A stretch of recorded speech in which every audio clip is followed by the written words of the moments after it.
Hey, Miss Brown. Oh, Mr. Fender. Mr. Edgeworth. I'm so sorry about what happened yesterday. He looks rather tired. Has Mr. Von Karma finished getting you? Yes, though he really only seemed to interested in how I melted the sculpture. Are you here to see Mr. Tangaroa too? Yes, terribly worried about.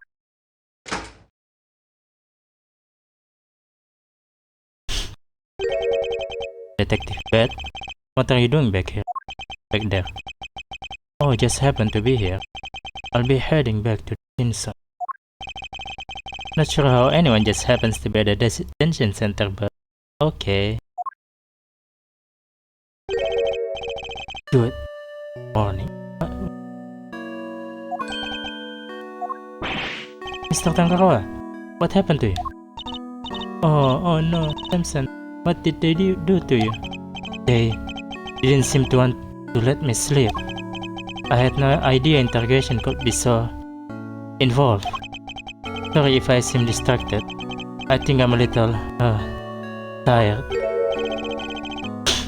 They're not letting you sleep? That's not police work, that's torture. What's going on here, Detective Bat? I'm not the one doing the interviewing. The guy that put on the case before me. I like Von Karma's method about as much as you do, which is why I'm doing what I can do to help. It was a Detective Bat who got me out of there. I still be in that interrogation room. If it weren't for him... Wow. This is the first time we see that his method is really cruel. Detective Bat really is trying to look out for Mr. Tangaroa, in his own way it seems. Alright, Eddie. Let's share yesterday's finding with Mr. Tangaroa. You got it, Mr. E. My notepad is at the ready. Mr. Tangaroa, we found out quite a bit if you like to hear it. Of course, thank you. Are you alright, Mr. Tangaroa? You seem kinda spaced out. I'm fine. I think my blood sugar might be running a little low. Samson, do you have anything that might give him a little energy boost?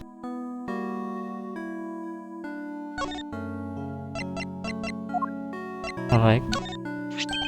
Huh? Is that chocolate? Oh, those are the chocolates I wish I could just give them to you, Mr. Tangaroa. But the rules here don't exactly allow me to do so. Oh, that's a shame. But rules are rules, I suppose. There must be some way we can hand them to him. I hope Detective Bat is noting the meaningful look in his direction. Let me take a look at them. If they seem legit, I might consider passing them on the suspect. Thank you, Bat. My hero. I'm touched. Thank you, Detective. Yeah, whatever. Just sit tight.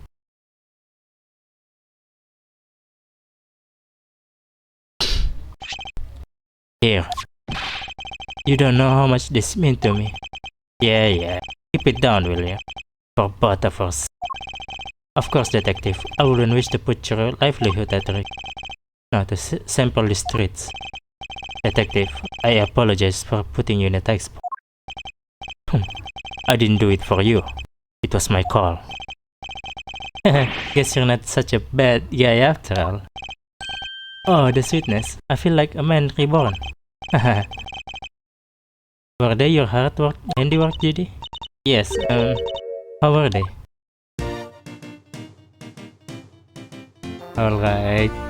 Feel the melt, soft and smooth, chocolate that will comfort and soothe, ear to ear, head to toe, smile and savor the taste as it flows.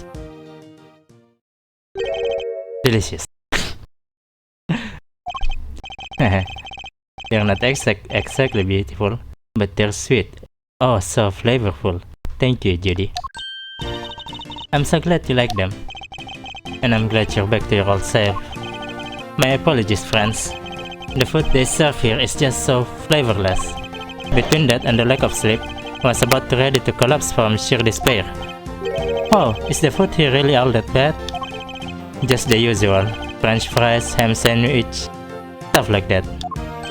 Yes, and yet I couldn't taste the thing.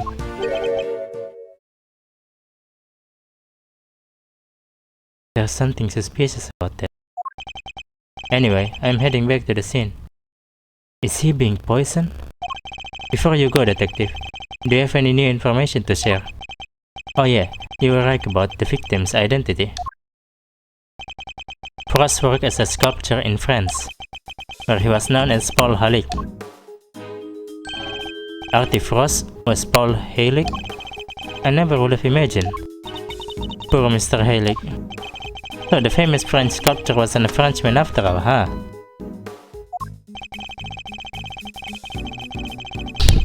This would certainly explain why Mr. Halleck was such a recluse and refused to show his face in public. He was busy working on his greatest masterpiece, apparently. A bunch of Zodiac statues. Guess he'll never finish them now. He never finished his greatest masterpiece? Nah, seems he was making statues for each season, but he never got around to the winter constellation. The winter constellations? You mean Taurus and Gemini? No, the two he made out of ice would have completed that. Yeah, and now they're nothing but puddles. What a bummer. I'm so sorry. Oh no, Mrs. Bond, I wasn't blaming you. One last thing. Seems he had himself a bit of a spending habit when it came to his work. Every statue cost him millions to make. Which means he was always strapped for cash. We're checking to see if there's any chance someone fell into debt. I guess not even famous artists are safe from money problems.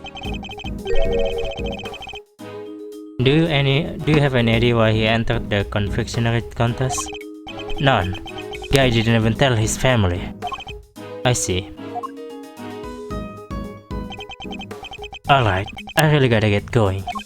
I'll go fetch another guard, but I can't be hanging around here any longer. Understood, detective. We'll see you again shortly.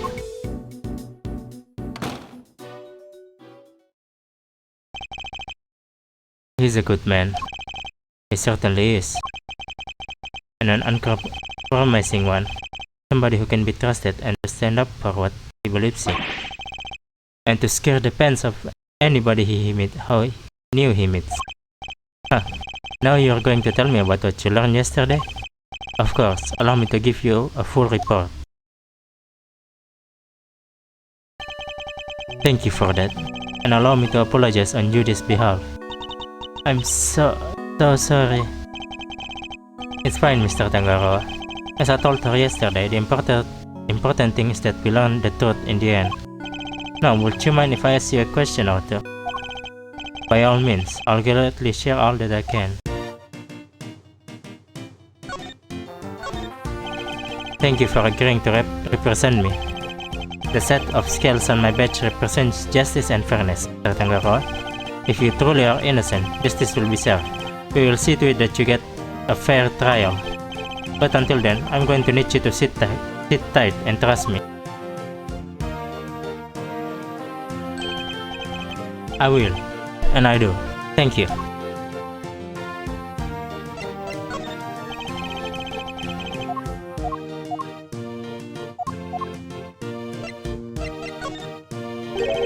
Did you buy this teapot yourself, Mr. Tangaroa?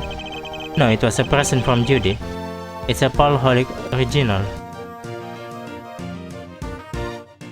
Found that teapot in Mr. Tangaroa's. What if the teapot filled with poison killed Mr. Halleck? Or Halleck? I guess we'll see later. I've been a fan of his ever since I first laid eyes on his work during one of my trips overseas. He seemed so delighted by this conversation. What about the key? Come on, man. It's your key.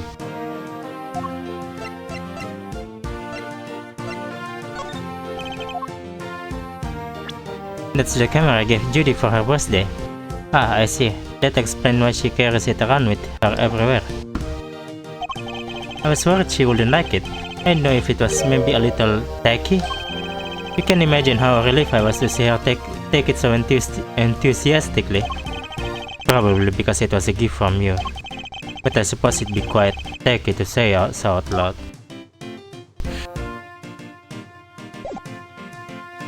What about I present him that?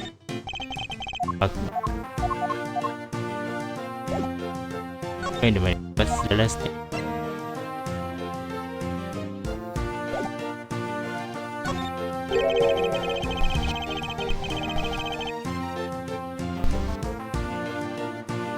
What can you tell me about the contestants who took part in the final round of the contest? Let's see, there was Miss Corn. I love her design concept. Fortunately, her entry was in violation of the rules, so I had to disqualify her. Mr. Gasto's creations were a perfect balance of flavor and design, at least up through the semi-final. But disappointingly, the entry for the final was top part on both counts.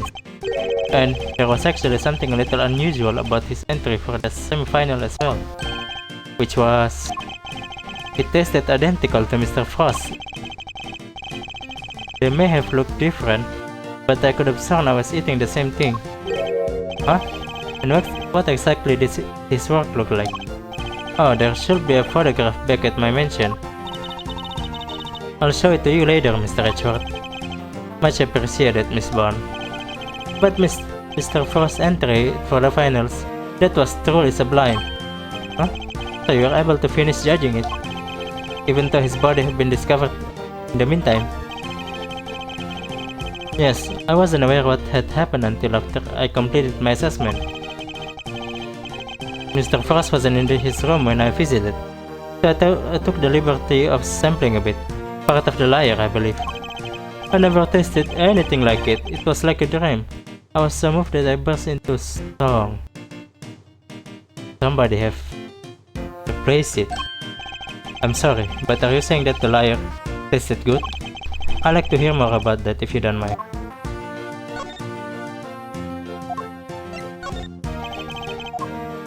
Yeah.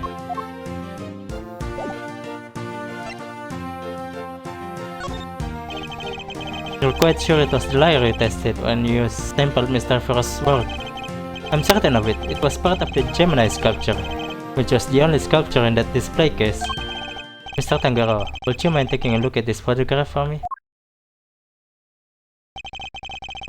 So the part you tried was the lyre, the one showed here without any strings. Oh, there were strings originally. That was the part I had. So the strings were missing because Mr. Tangaroa ate them all, and he enjoyed them. Miss Con told us she ate a part of the lyre as well, but she said it was far too salty for her to finish. Then it's true. The truth is I've suspected for all that there might be something wrong with my sense of taste. Something wrong? How so exactly? There's a taste disorder characterized by an inability to detect salty flavor.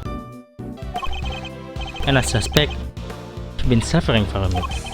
I ate so many sweet foods on a daily basis that it took a while for me to even notice. There's no denying it now. That will explain why the food here seems to be bland to him. Oh, I thought he was poisoned. But again,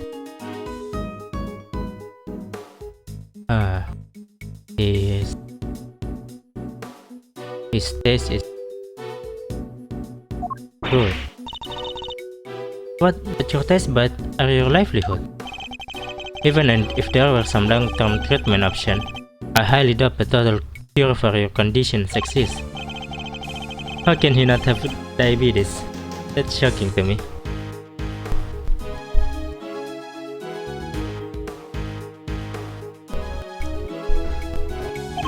Oh, that won't be necessary. I have a recipe for a cure back at my mansion. You do? I do. You can look at it yourself if you like. Samson, we can show that recipe to just anybody. Judy, Mr. Richard is hardly just anybody. He's my attorney and I have no secrets from him. Yes, you're right, of course. That is what you wish. What on earth is this secret recipe for a miracle cure that they've been hiding? So, Plankton is the suspect in here. Well, I suppose I shall be getting back. Alright, we'll be right behind you. Judy. Yes, Samson? There's more to life than just me. Please, Judy, think about the life you want to live. Because I won't always be around. Don't say that. Without you, I don't have a life to live. So I'll be waiting, right there at the mansion until you come home. Now, if you'll excuse me. Wait, Miss Bond. Man, this is making me... Maybe Judy manipulated the player to like her, which is I won't allow. If that's what's happening right now. Judy. Whoa, she seemed really upset. I thought I saw tears in her eyes. Why do you even say all that to her? Because I worry about her. She can keep putting my needs ahead of her own. What do you mean? The Harley collection, the candy making. It's all because she thinks these things will make me happy. She never thinks about what she wants, what she likes. I just want her to be her own person and to choose her own destiny. The last thing I want is for her to miss out on all that life has to offer because of me. I guess that makes sense. He really does see her as his own child. What parent would want their child to walk their own path? And what parent will do everything they could to protect them? I know exactly how he feels in this moment. I think I've asked of you everything I can for now, Mr. Tangaroa. We shall be getting back to the scene of the crime. Oh, you're leaving? I see. I suppose I'll be going back to the interrogation room for another session. Ah yes, we'll have to do something about that. You'll speak to the police for me? That too, but I'll be putting something else in places as well. An ace up our sleeve for when the time comes. Huh, I look forward to learning more. I'm counting on you, Mr. Edgeworth. We'll be back to brief you, Mr. Tangaroa, every day. And Judy too. Thank you, Eddie. I'll look forward to it. Mr. Tangaroa, your interrogator will do everything in his power to extract a confession from me. I hate to see an innocent man suffer like this. But please, you have to do everything you can to hold out. If you can't, Mr. Confana, I will use that confession against you for as long as this case lasts. And it will make it that much harder for me to save you. I understand, and I'll try. I won't give up until you're out of there, Mr. Tangaroa. You have my word on that.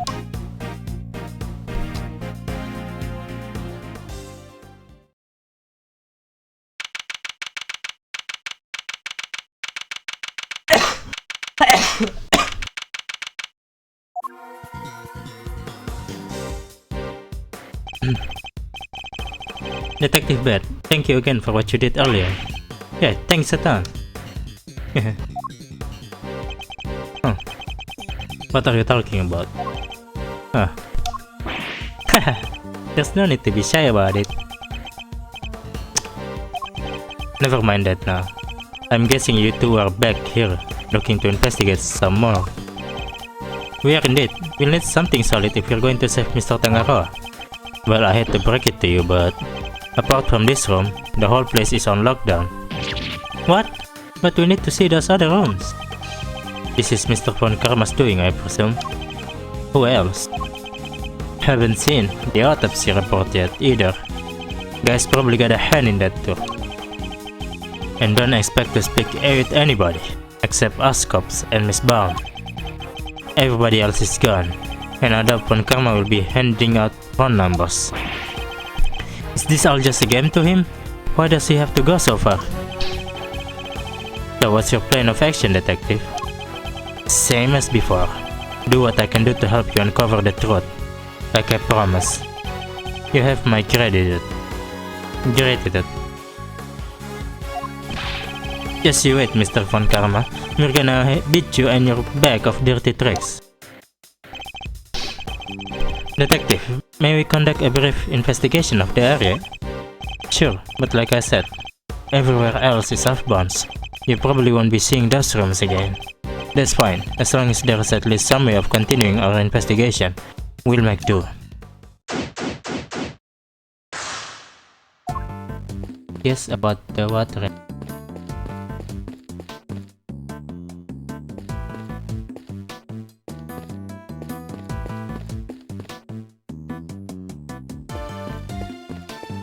They can maybe mix the poison.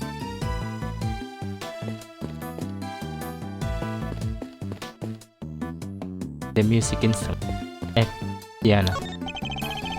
It seems these instruments are used on Mr. Tangaroa's and Miss Bond's TV show, Beck and Bob. They have some of the few things in here that are made of candy.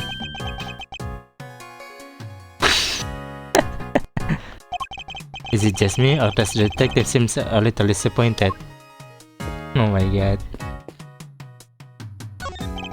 There's a drum set here decorated that looks as if it were made out of cakes. They must play it on Beck and Bob. Detective, about these drums. We already checked. There's nothing inside any of them. And no sign of anything having been put inside or taken out either. They're not relevant to the case. You've already done your homework, I see. Huh, I may like lollipops a little too much, but I'm no sucker.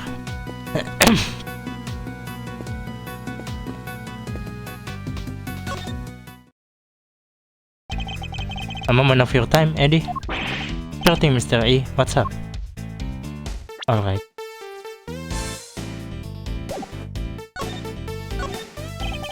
A real attorney's badge. I'll have one of my own one day. Just so you wait and see. Well, just remember that the scales represent justice and fairness. It's not enough to simply wear the badge. Your job is to prove yourself worthy of wearing it. Yes, sir. And I shall make sure to set a worthy example.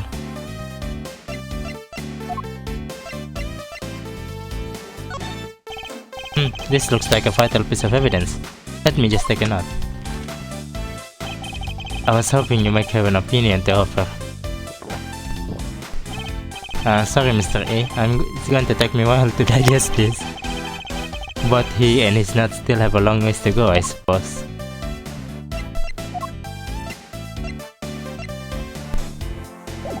Okay.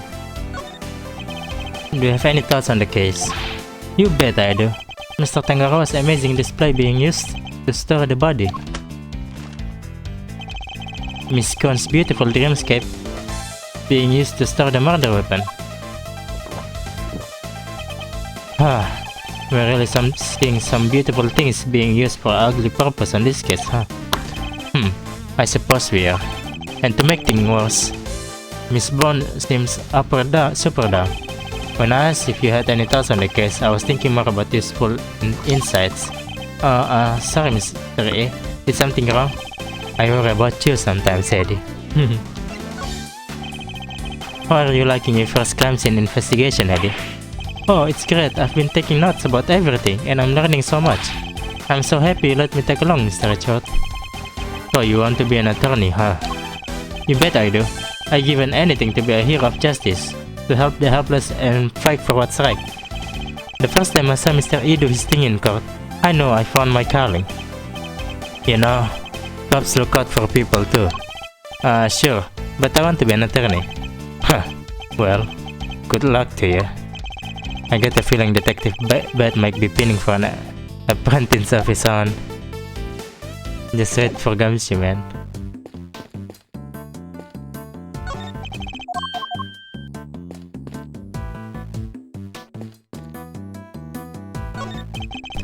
It's a Christmas tree made from candy. These candy statues have everybody on edge. If ants get in there, that's our scene ruin. Yes, it will be pretty disastrous, I suppose. Pon's room is through here. It's marked by a snowman. A candy snowman. By the look of it. Oh yeah? Well, He's really sizing it up. He isn't thinking of making that into his next lollipop, is he? These trophies all belong to Mr. Tangaroa. But they're not all for confectionery contests. Some appear to be for charity work. A testament of both of his character and his professional achievement. What's this one here? In recognition of Bacon Bob's long-standing achievement in making children's dreams come true. That's so sweet. It's got me wanting to watch it. Where does this elevator go? The second floor. Tangaroas and Bone live up there. Sounds like they live a pretty charmed life. Tea parties, candy making, that kind of thing. They even have a garden. Must be nice on a sunny day. That does sound nice. Perhaps they'll invite us when all is over. You come, would you, detective? Don't get ahead of yourself now. I'm not in the habit of palling around with attorneys. This is quite the trophy. Awarded to Tangaroa. First place, International Confectioner Association Annual Spectacular. It's made of candy. I guess it wasn't meant to last forever. Makes sense. Prizes, fame. None of it lasts forever, right? I doubt it's anything quite that deep. That's the door to Gusta's room. I guess the candy reindeer is meant to show the way. Big antlers like that. Must be a bull. I think not. Male reindeer shed their antlers in winter. Therefore, this must be a female. Thanks, Mr. Trivia. Attorneys. They don't teach you about reindeer in law school, detective?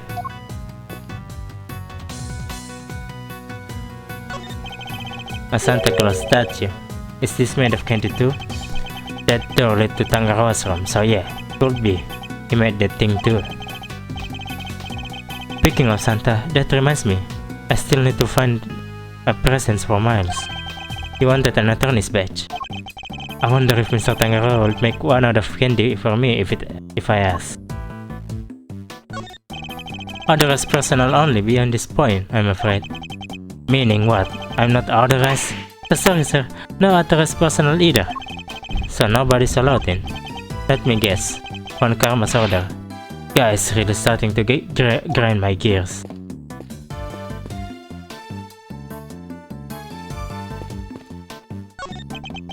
Excuse me, may I ask what you're investigating? Sir, I'm analyzing the fountain water. See what might be in it, sir. And what did you find? Chocolate and what looks like the kind of flavoring and colorings used to in frozen desserts, sir. The composition of the chocolate seems to be the same as that Mr. Tangaroa's work. And the flavoring and colorings match the profile of those used in Mr. Frost's ice sculpture. Those little rivers flow from all over Artie's room, right here to this fountain. Guess that's how the stuff from the melted sculptures wound up in there. And that's not all, sir. We also found blood. What? Why is there blood in the water? Think back to our investigation of the murder scene, detective. Take another look at the scene in front of us, detective. A very conspicuous pool of blood that should be there is clearly missing. You're right. Don't remember anybody mentioning they removed the blood along with the body. The victim blood was mysteriously absent, as was the part of the chocolate chest it had pulled. I believe that the blood probably belonged to... Take that! The victim, huh? I'll have the guy compare it with the blood on the murder weapon.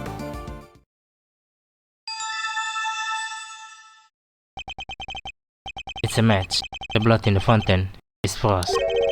But why would someone want to send the victim's blood downstream and into the fountain like that?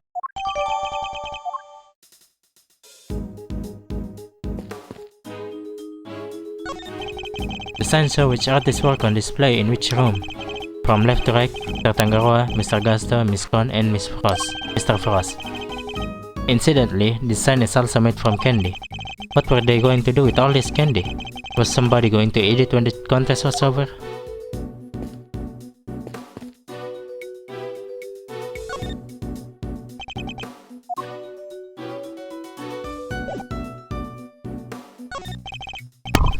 Miss Bond, here to continue our investigation.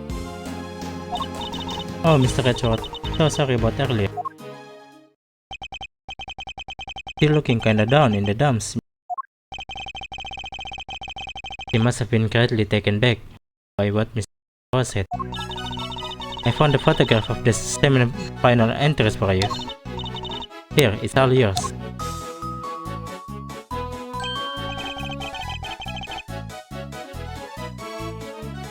Oh, Miss Con sure knows how to make a cute cake. Yes, Thompson loved her design for that one. I love the design and flavor of Mr. Gustus and Mr. Forrest enters too. Only problem was, Thompson mentioned earlier, they taste exactly the same. However, their respective entries for the final tasted nothing like it.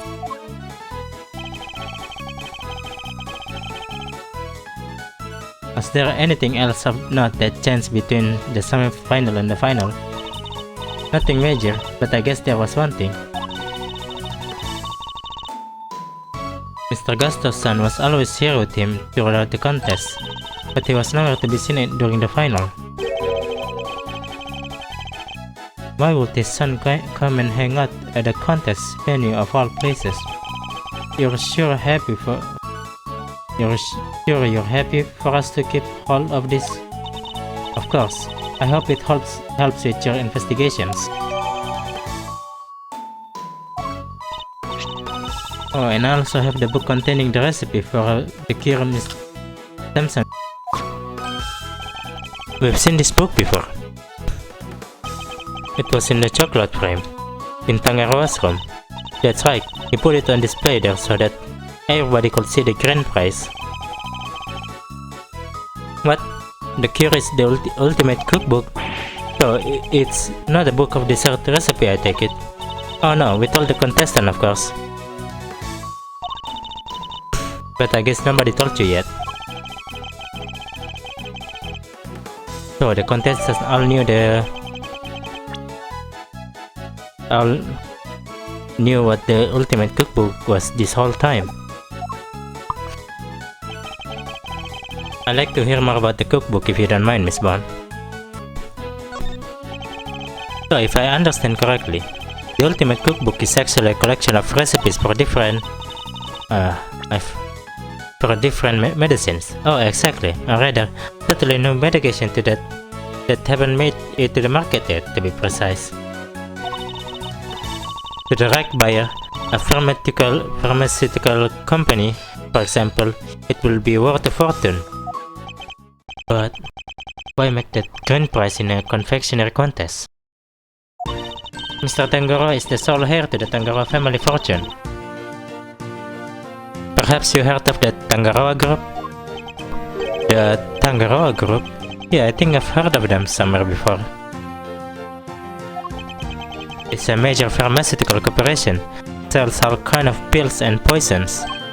Oh yeah, that's a new called Killer Pro has been making some real waves since it went on sale. I always reach for a cold killer when I'm feeling under the weather, which is never as far as I've seen.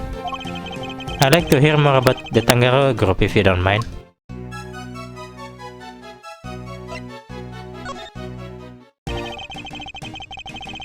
So did Mr. Tangaroa not want to take over his parents and go into the family business?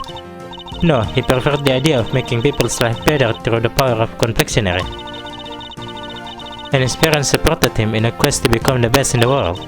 Then when they passed away, he inherited the cookbook. But why would he make such a valuable heirloom, a mere contest prize? He's been haunted by so many people looking to make that book their own, he was tired of it. But it would have been an insult to his parents' memory simply to give it away. So he decided to find somebody he felt was worthy of it. I'll bet the board of directors loved it, handing over the fruits of all their expensive research to someone else. They hated the idea, of course, which is why Delicia entered the contest. The Tangaroa group wanted her to win the book back for them. So you knew she was a pharmacist all along. Yes, and not only that, I told her how to appeal to Samson's taste. I tried to help her win. But why? I wanted to protect Samson by protecting the Tangaroa group. I hope I'm wrong here, but I think she might be wanted to protect the money of the Tangaroa, not him. But I hope I'm wrong on this. If that cookbook fell into another company's hand, the board will never forgive him. So I wanted to find a way to keep it with the company, but in a way that Samson couldn't object to. So that's how Miss Con managed to make it so far in the contest. She had no business taking part in. But Mrs. Con wasn't the only one pretending, was she? Mr. Frost wasn't really a confectioner either. And he still made it all the way to the final, just like she did. Not bad. Yes, it's unbelievable, isn't it? Such a talented sculptor, and a gifted crafter of desserts too. Gifted indeed, judging by the standard of his work in the final. But how did one man produce pieces of that size and quality in such a short period of time? I'm not sure I have much more to tell you, but if there's anything else I can help you with, I'd be happy to, of course. She's certainly very keen to ensure that she does all she can for Mr. Tangaroa.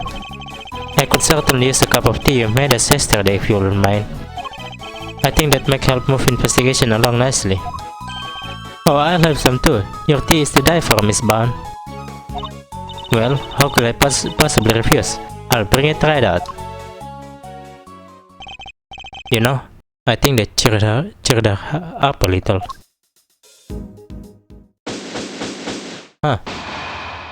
That's really not great investigation, I guess.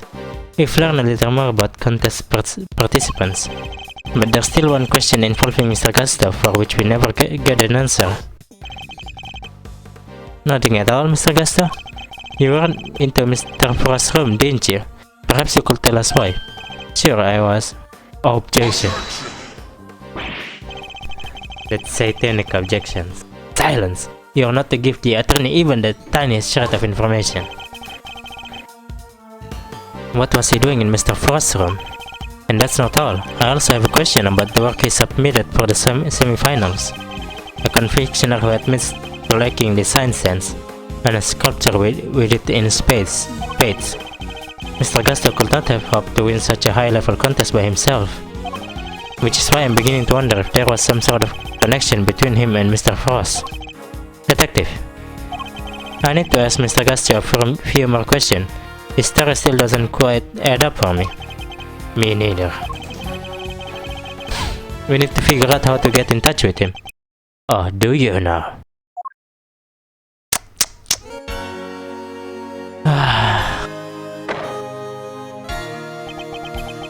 Good luck with that, because I have no intention of allowing it, Mr. Von Karma.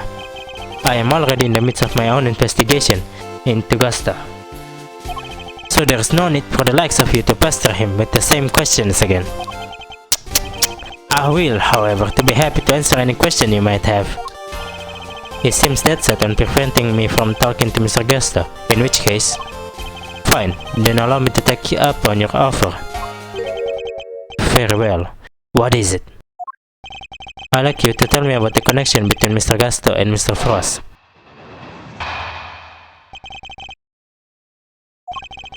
The connection between Gusto and Frost? It was simply a matter of coincidence. They both happened to be taking part in the same contest. And that's all? Huh. That's all I have to say to you. What? But that doesn't help us at all. We'll have to confirm him with evidence if we want to draw the truth out of him. And it's imperative that we do. He's clearly hiding something.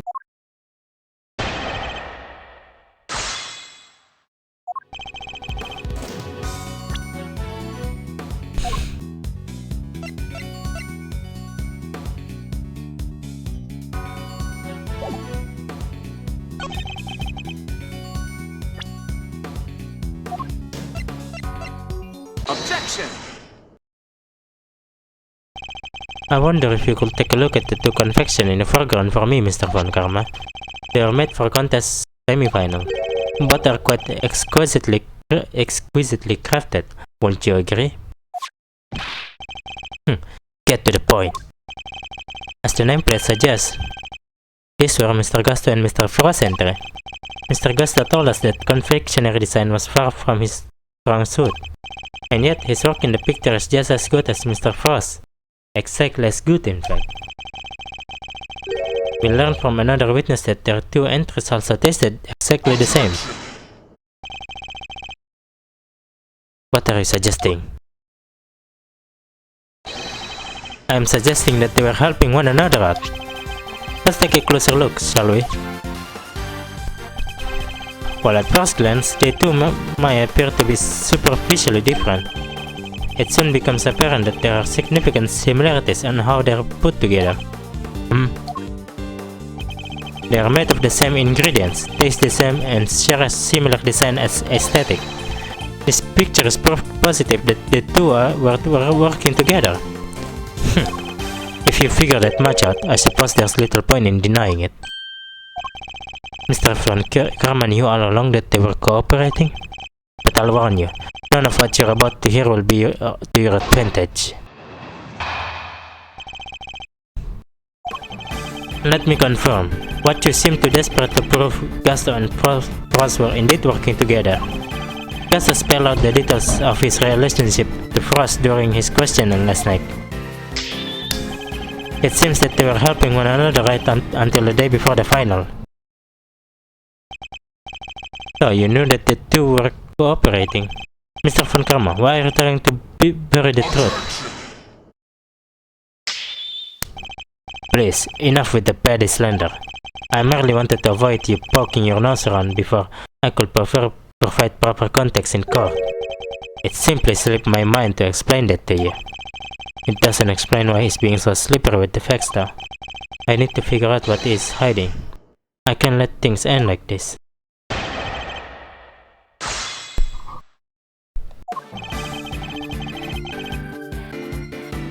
Hold it! So you did know that there was connection between the two. Why were you trying to hide it? I don't just hand out information like candy, and certainly not to the defense. Not like that lollipop nursing fool of a detective over there. You do things your way, and I'll do them mine. And you wonder why I refuse to share information with a traitor like you. Hold it! Last night, after Mr. Frost's work melted, correct? Yes, I interviewed Mr. Gusto personally. Yes, the one-on-one with Mr. Von Karma? That must have been terrifying. I imagine Mr. Gusto probably meditated his way through the difficult parts. He most certainly did not, every time he closed his eyes. I brought him back with an almighty snap. No one dares to plead with the fifth with me. Did that even work on him? And that is how I was able to perfectly learn every last detail of Gusto and Frost's relationship. Hold it! But why were they cooperating? Gusto's sense of his design is subpar, and Frost was an amateur confectioner at best. Neither of them stood a chance of making through the contest alone. So, what was their endgame? Why cooperate only until the day before the finals? Gusto claims to have ended the scheme, allegedly wanted to win the final on his own merits. His one and only goal really was to be crowned the world's best confectioner, and his pride will not allow him to do with the help of another. Cheaters can only ever win hollow victories, I guess. I was under the impression that their collaboration had only lasted through the semi-finals, but I'm starting to think it might have lasted up through the final itself.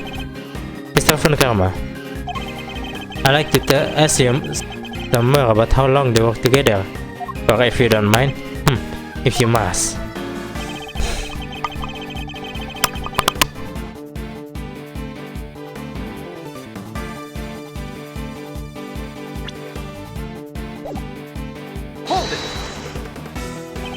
Before you ask, I'm not objecting to your characterization of Mr. Gusto's design sense. Yeah, he admitted it himself, he isn't all that great. He made what he alleged to be the likeness of me. Just thinking of the abomination he came out with turns out my stomach. Yeah, I kinda like the guy's work. An artistically rich amateur and artistically improvised professional. In a way, it was inevitable that they would wind up working together.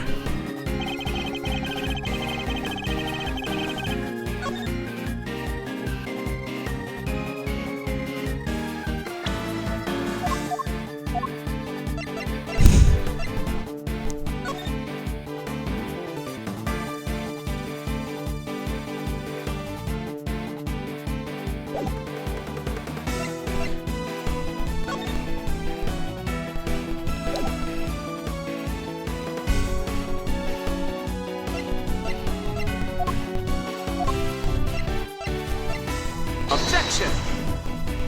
No, I'm wrong.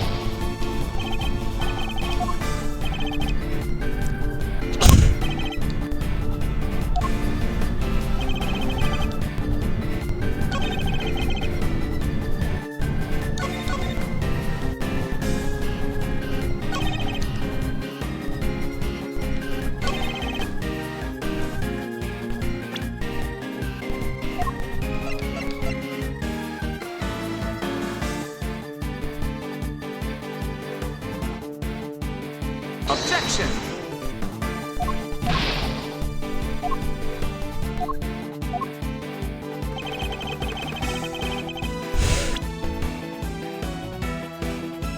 Their own merits.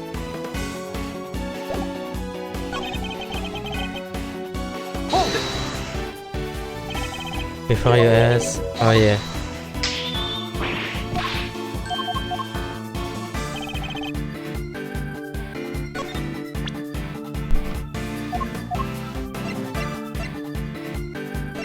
Objection!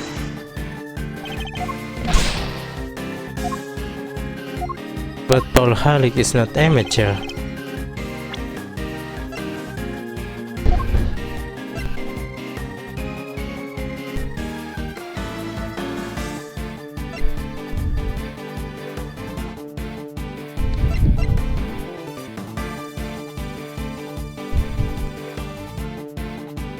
Objection! I'm wrong again. Fuck.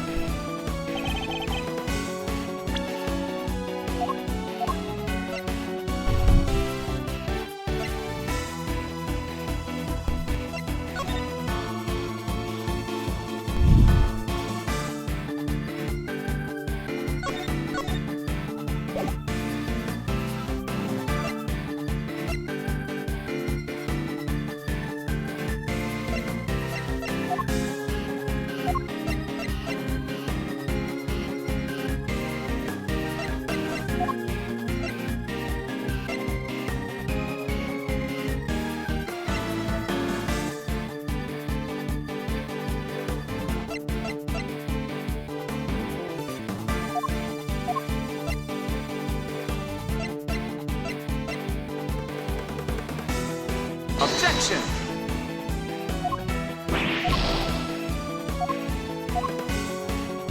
Alright. Let's press the last statement again. Hold it! You really believe they were cooperating until the day before the finals, and then just simply stop? That seems a little strange to me, would you agree? I've told you the truth. Whether you find it strange or not is none of my concern. He was concerned enough to try hide it from me only a few minutes ago though.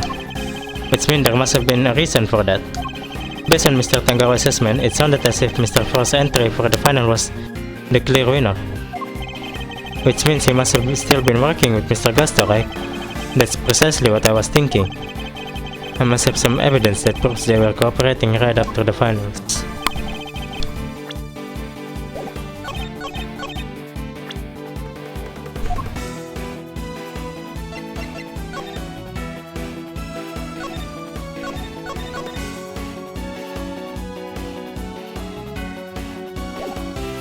Objection! Oh my god. What am I doing wrong? The day before final.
How do I do this?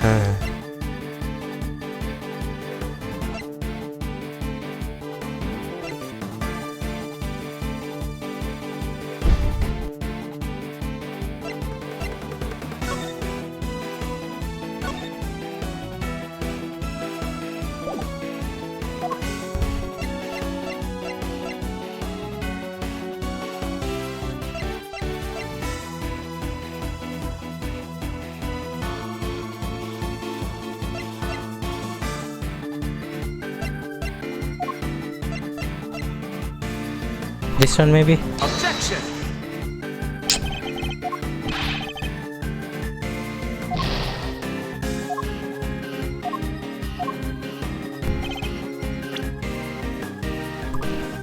How to prove that?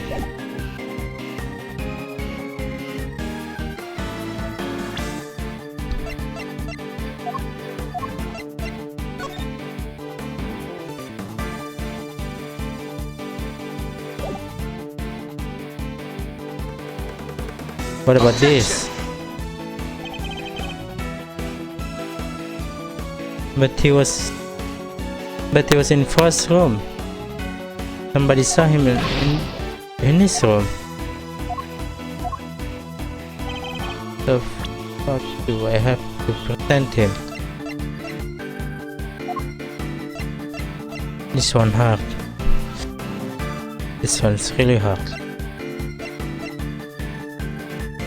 Objection! Alright. I'm at the last rank. I think just gonna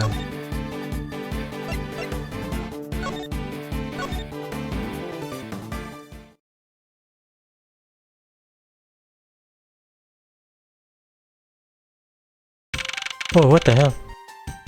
Not here. Wait a minute. Oh, this one.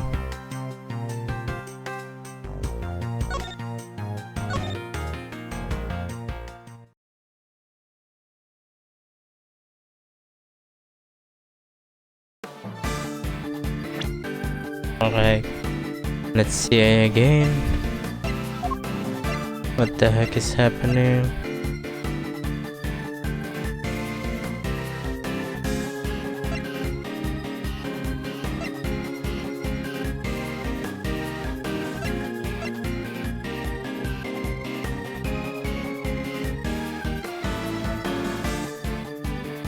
Then decide to compete on their own merits.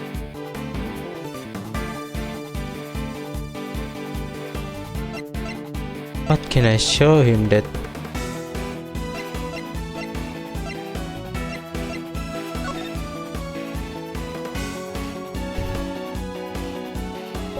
What can I show him?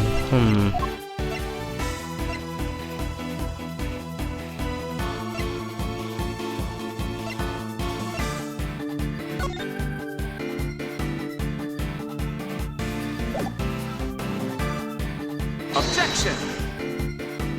Man, I'm just throwing stray here. Is there anything?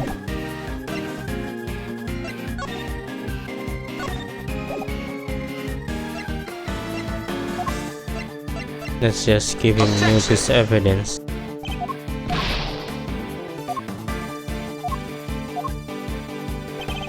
What the fuck you want, man? What is it that you want? Objection!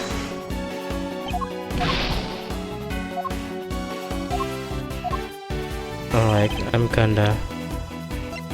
Let me see the game over or not. Ultimate Cookbook, semi-final entries.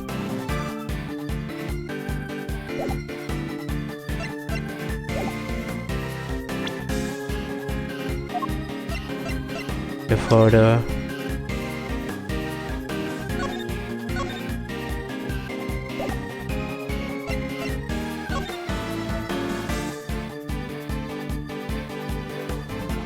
Is there something on their design that maybe can help me?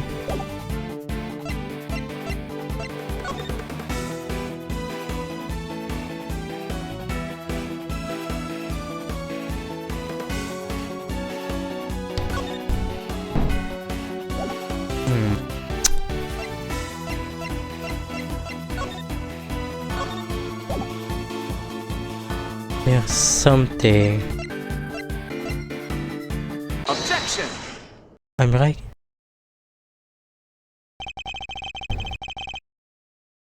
They weren't working together during the finals? I find it a little hard to believe. Miss Cohn is on a record of having described Mr. Frost's creation as scrumptious. What's scrumptious have to do with anything? And while he was certainly skilled, I doubt even he could have become a world-class confectioner overnight. It seems far more likely to me that he and Mr. Gusto were still cooperating during the finals. How many times I must explain this to you? Assertions require proof, and one person's entirely subjective statement is not proof of anything. Besides, even amateurs can occasionally make delicious food. Perhaps Ross was simply lucky. My wife, for example, is an amateur whose cooking put first-class chef to shame. How is that not an entirely subjective statement? Furthermore, you are ignoring another crucial part of the pharmacist's testimony, namely that she also describes some frostwork as having to be unbearably salty. In other words, your evidence actually showed that frost failed to produce the perfect confectionery. No more objection, I take it. There must be some way I can prove that Gusto and Frost are still collaborating. Mr. E, there's something that's been on my mind. Yes? What is it, Eddie? Mr. Frost's entry for the finals wouldn't have taken a while to make? I would imagine so.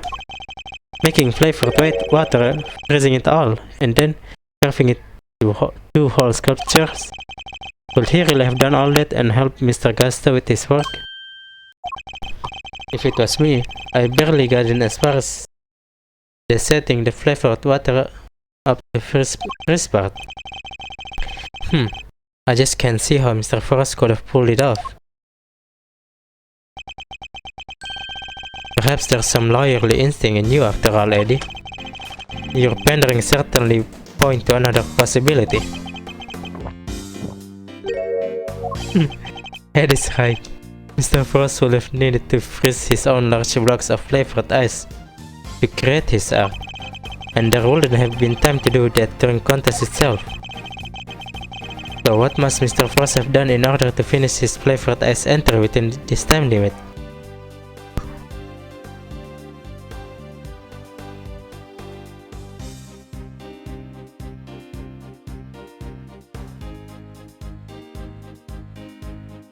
Something else.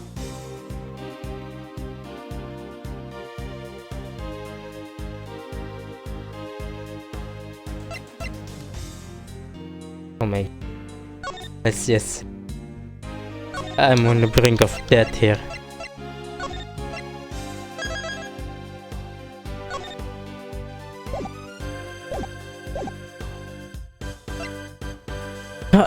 Bismillah. Oh no, I'm wrong.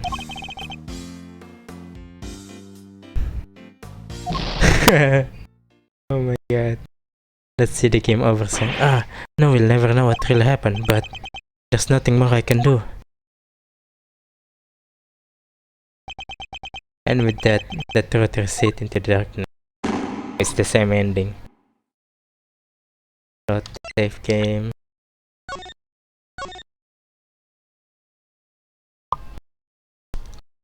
The day before, I guess. He must have made the flavor ice the day before. Then all he would have had to do was sculpt it. What are you muttering about now? Oh, I'm sorry. I just realized something, that's all. I realized that you're correct. What? Mr. E? I hope you know what you're doing. Oh, accepting defeat at last, are we? Huh. The only thing I'm accepting is that perhaps one of the things you said was true. They were helping one another right up until the day before the final. Just as you said, the day before the final really did mark the end of their collaboration. Mr. Frost's entry was carved entirely from blocks of flavored ice which could have needed at least a day to freeze, and whose flavors would therefore have already been prepared by Mr. Gusto. Yes, which lines up perfectly with what Gusto told me that he helped Frost until the day before the final. In that case, why didn't Mr. Frost reciprocate and help Mr. Gusto in return? I can hardly be expected to read the minds of the dead. Objection! Perhaps not, but imagine Mr. Gusto could tell us, so why don't you let us speak with him? Or do you still insist your interrogation was as thorough as you claim? How dare you call my methods in question? That's not my intention, I just don't understand why you would obstruct a perfectly valid line of inquiry. Give me one good reason as to why you are keeping Mr. Gusto from me. One good reason, certainly. That's how and why Frost and Gusto collaboration have absolutely no bearing in this case. How can you possibly say that with any certainty? If their relationship had broken down for some reason, that could have very well have been motive behind this murder. Could it indeed? Then why did Gusto himself tell me all about it? Why did the man you seem to keen accusing share the details of his collaboration with the prosecution? Please tell me you have some proof to back up your preposterous suspicions this time. Mr. Gusto only acted suspiciously one time that we know of, and I imagine Mr. Von Karma is aware exactly what the suspicion action was, which means this is probably a trap. Well, can't get your tongue, but even if this is a trap, I can't back down now. Mr. Gusto snuck into Mr. Frost's room, and we still don't know why. The fact alone is reason enough to suspect him. If that's your only concern, then allow me to clear it up for you. I knew it. It was a trap. I was saving this for the trial, but consider it a taste of things to come. Plus, I had for the proceedings to drag on because of your needless interjection. Here, take a look at this.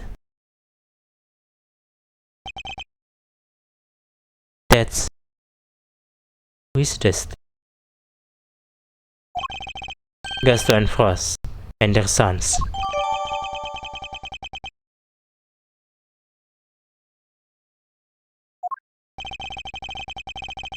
Gusto snuck into Frost's room in order to retrieve this photograph. But why? It seems their son attended the same elementary school.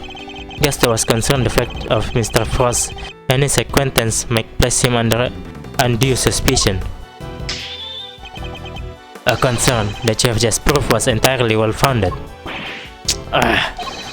Gusto's action makes perfect sense, and you have given me no reason to believe otherwise.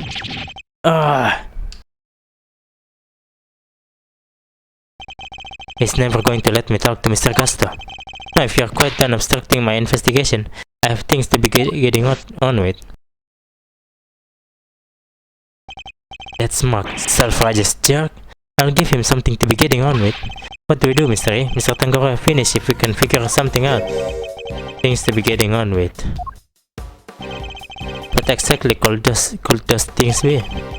He has a body, a murder weapon, and suspect in custody. If the prosecution means to pursue Mr. Tangaroa, surely they have all they need. So why Mr. Von Karma still investigating the scene of the crime? Something on your mind, Mr. A? We're missing something. Something important. Mr. Von Karma has everything he needs to proceed with the prosecution of Mr. Tangaroa, and yet he still doesn't seem entirely confident of his case. If he was, why refuse to share information with Detective Pat? Oh, sorry. Who else? Haven't seen the autopsy report yet. Either guys probably got a hand in that too. In addition, we still haven't solved the mystery of what happened to the evidence that went missing. Take another look at the scene in front of us, Detective. A very conspicuous pool of blood that should be here is clearly missing. You're right. Don't remember anybody mentioning they removed the blood along with the body. Evidence that turned up not in Mr. Tangaroa's room, but in a most unusual place. It's a match. The blood in the fountain is Frost. So there were no traces of Mrs. Frost's blood left in Mr. Tangaroa's room. Yet we found some in the fountain instead. Why?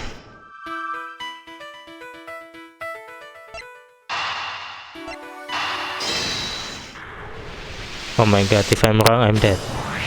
Oh. Mr. Frost's blood went missing from the crime scene. But traces of it showed up in the fountain. Why go to the trouble of removing the blood from the scene after the body had been discovered? And why only the blood?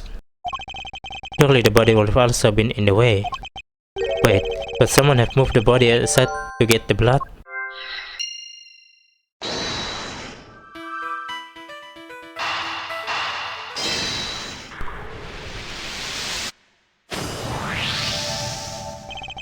So the body might have been moved aside, or even removed from the scene of the crime entirely.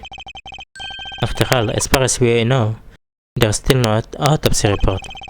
We've learned plenty about the murder weapon and the suspect, but very little about the body itself. Our assumption thus far has been that the body had been recovered by the forensic team. But what if that assumption is false? What if Mr. Von Karma wouldn't show Detective Bat the autopsy report out of something other than spite? What if we've been thinking about this the wrong way around all along? The question isn't why did Mr. Von Karma hold back the information about the body, it's did Mr. Von Karma even have any information about the body in the first place? How did things look from that angle? Perhaps the body hadn't been removed by the police in order to carry out an autopsy. Perhaps it had already been removed and hidden away by the culprit before their arrival. Mr. E?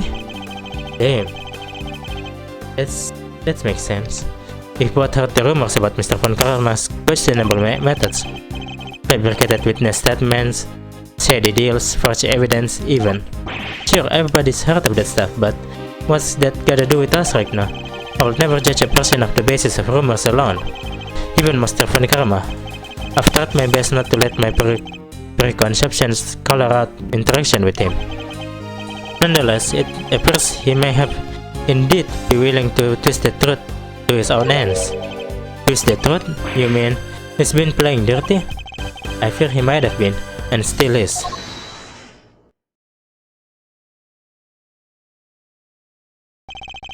I'm returning to the prosecutor office.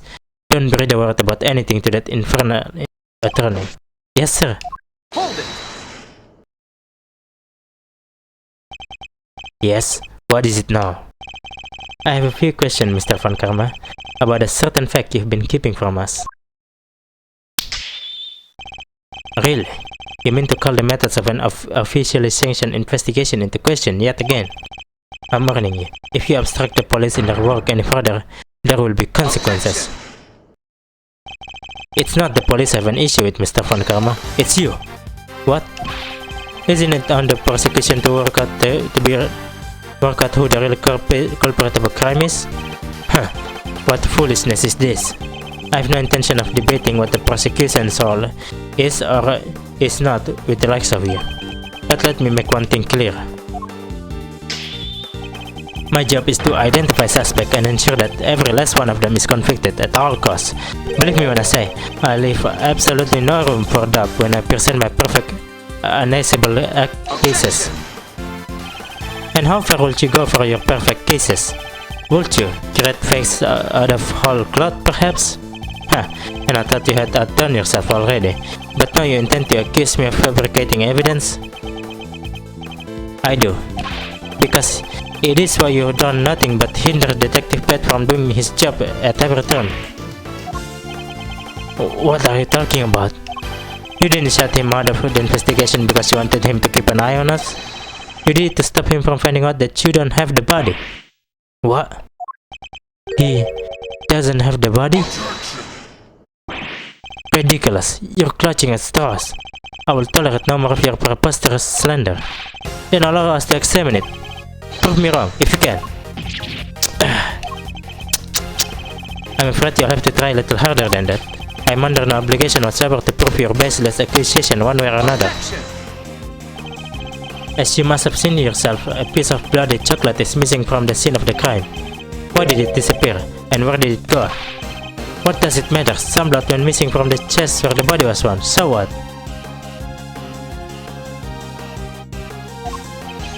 So what indeed? That's precisely my question. If the body was still at the scene of when the police get here, removing the blood will be accomplished nothing. However, let us suppose for a moment that the body was not. If someone had wanted to arrest any trace of what had happened in that room, then it all makes perfect sense. What is this petty obsession with the bloodstain? But since it's so important to you, why don't you tell me where you believe it went? Of course, after all, evidence is everything, as you never tire of telling us. I believe this should back up my theory quite nicely.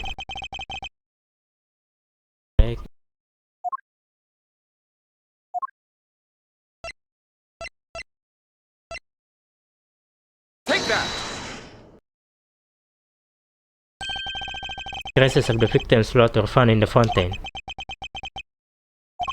along with traces of chocolate from Mr. Tangaroa's room. I believe the missing piece of bloodstained chocolate was dumped into the stream that flows to the fountain, which strongly points towards one certain fact. Someone purposefully disposed the blood after the body had been removed from the chest.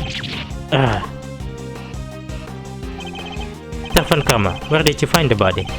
You didn't find it, did you? Answer me. You, where did you get your hands on that kind of evidence? You have neither the authority nor the means to carry out of that kind of analysis on the fountain water. No, but I do. Curse you, Bet. You've been a thorn in my side from the moment you were assigned. Well, no longer, as now you are officially off the case. I was barely on it in the first place. Mr. Von Karma, you still haven't answered my question.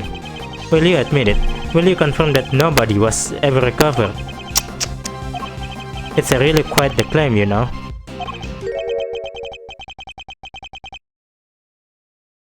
One that you'll never find any proof for, I'm afraid. What must I do to get my answer out of him? Now, if you don't mind, I have given up you quite enough of my precious time already. I look forward to destroying you in court, Gregor Edgeworth. Your precious logic and theories won't save you then. Nothing will. Mark my words, Mr. Von Karma. Your methods will be your undoing. No matter how you try to hide the truth, I'll bring it all to the light to the end.